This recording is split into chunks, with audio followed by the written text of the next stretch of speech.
Hello crystals, welcome back to my channel. In today's video, we are going to discuss a very interesting and informative topic, which is upper cross syndrome. So without doing any further ado, let's get started.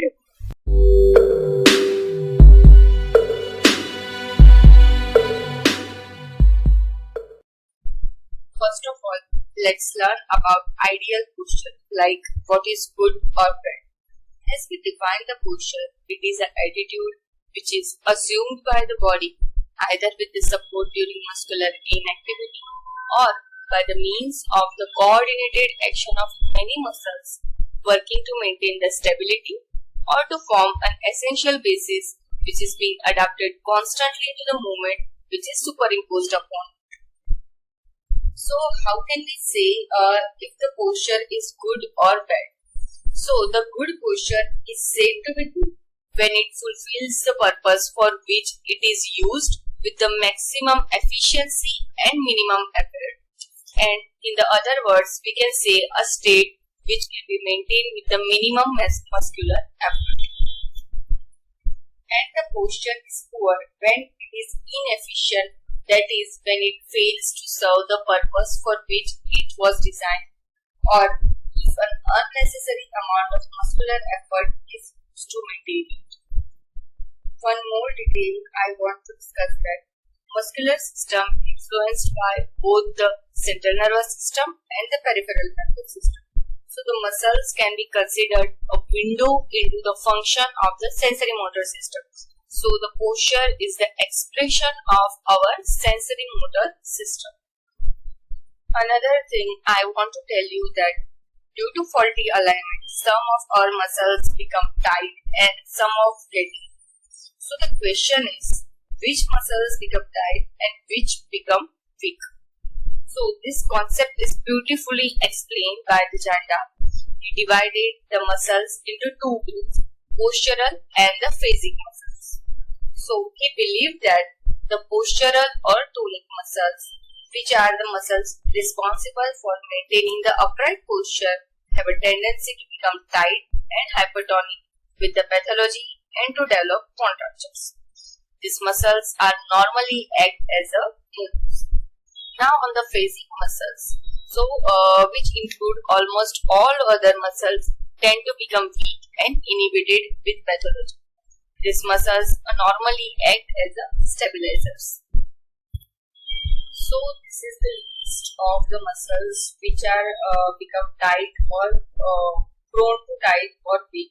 You can pause the video and read the all names of the muscles. Janda classified the muscle imbalance patterns. He defined the three stereotypical patterns which are the upper cross syndrome, lower cross syndrome and the layers. Now let's deep dive into our topic, which is upper cross syndrome. So what is the upper cross syndrome? So there is a altered muscle activation and changed movement patterns along with some postural deviation in the upper quarter of the body. This altered muscle activation is seen in a diagonal manner. As you can see in this image, in the diagonal manner, the muscles become tight and the muscles become weak.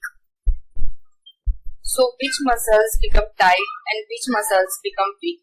So the upper trapezius and the levator scapulae on the dorsal side crosses the pectoralis major and the pectoralis minor on the ventral side become tight, and the deep cervical flexors on a ventral crosses the middle and lower trapezius on a dorsal side become weak.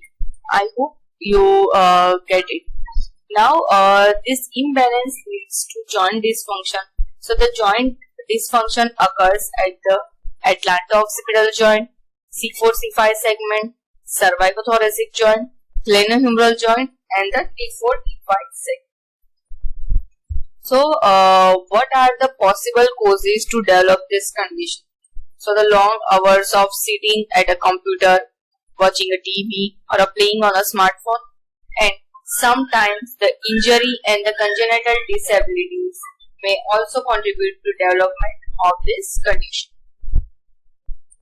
The symptoms developed due to this condition is because of imbalanced muscle associated with the upper cross syndrome put the stress on the surrounding muscles, tendons, bones and joints, which causes the most people to develop symptoms.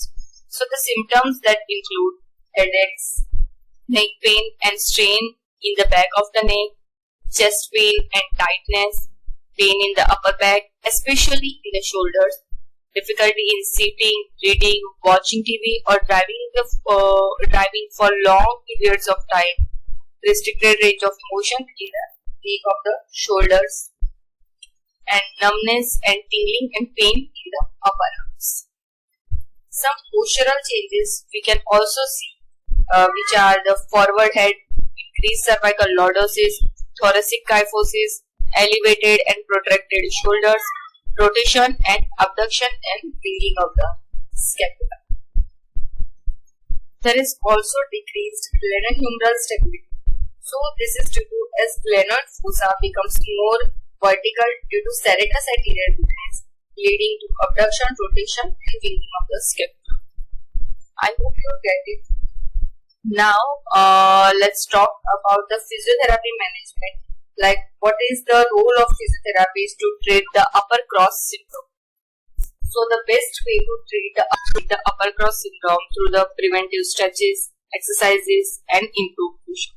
So there is a strengthening of the weakened posterior musculature and the stretching of the tight anterior musculature.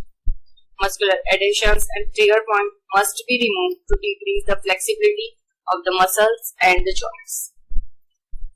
So this is it for our today's topic, but let's take a quick sum.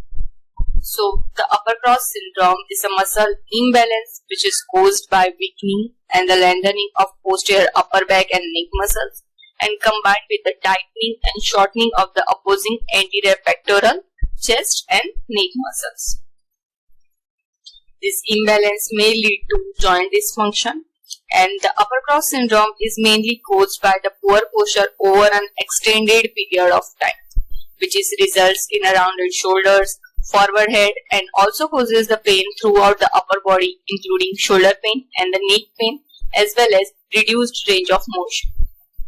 The physiotherapy treatment include correction of the posture, strengthening of weak muscles, and the stretching of tight muscles, which is beneficial. So this is all about upper cross syndrome. I hope you find it informative and useful. If you can like this video and share it with your friends, and if you haven't subscribed my channel yet, so then please subscribe to my channel and don't forget to press the bell icon so you will be updated for my future interesting video. Thank you. Stay safe and stay healthy.